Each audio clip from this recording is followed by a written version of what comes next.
السلام علیکم، ایک نئی ویڈیو کے ساتھ میں آپ کے روبرو ہوں۔ آج میں نے بچوں کا ایک ٹیسٹ لیا تھا، میٹرک اور انٹر کا۔ اسی کی یہ ویڈیو ہے جو میں آپ لوگوں کے بیچ پیش کر رہا ہوں۔ اردو میں حروف تہجی کی تعداد کتنی ہے؟ تو اس کا جواب 36 بھی ہو سکتا ہے، 37 بھی ہو سکتا ہے اور 38 بھی ہو سکتا ہے، کیونکہ الگ الگ لوگوں کی الگ الگ رائے ہے۔ گائے، آدمی اور درخت کون سا اسم ہے؟ تو یہ اسم نکرہ ہے۔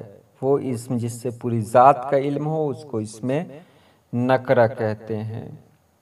اور اگلا سوال ہے، سنسناہٹ کون سا اسم ہے؟ تو اس کا جواب ہے اسم صوت۔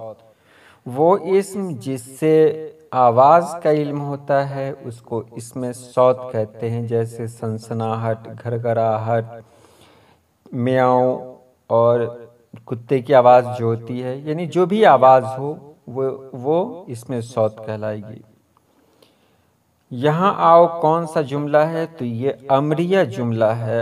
امریہ جملہ اس جملے کو کہتے ہیں جس میں حکم دیا جاتا ہو، کسی کام کو کرنے کا حکم دیا جاتا ہو، جس کو انگریزی میں امپریٹیو سینٹینس کہتے ہیں، جیسے یہاں آؤ، یا کام کرو، سنو، میری بات مانو وغیرہ۔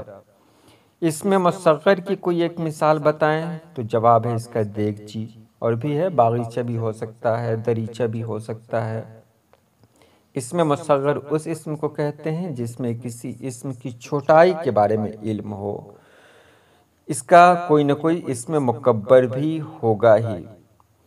اس کے بعد ہے وہ لفظ جو مصدر سے بنے کیا کہلاتا ہے؟ تو وہ لفظ جو مصدر سے بنے وہ مشتق کہلاتا ہے۔ مصدر کی پہچان ہے جس کے آخر میں نہ آئے، جیسے دوڑنا، لڑکھڑانا، آنا جانا، کھانا پینا، یہ سب مصدر ہے، اور اس سے جو بھی لفظ بنتا ہے اس کو کہتے ہیں مشتق۔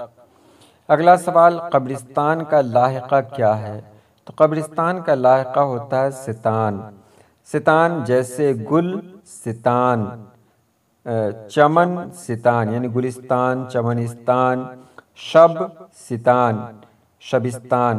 کچھ لوگوں نے تان ہی کہا تھا جو غلط ہے، ستان لاحقہ ہے۔ محمد بن قاسم کون سا علم ہے؟ تو یہ کنیت ہے۔ علم کی 5 قسمیں ہوتی ہیں اور کہیں کہیں پر 6 قسمیں بھی ہے۔ وہ نام جس میں ماں باپ کا نام شامل ہو اس کو کنیت کہتے ہیں۔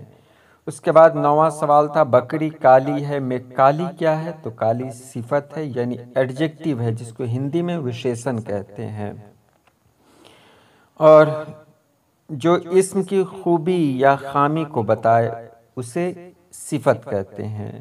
اور یہ بہت ہی خاص سوال ہے، اسے آپ لوگ ضرور یاد کر لیں۔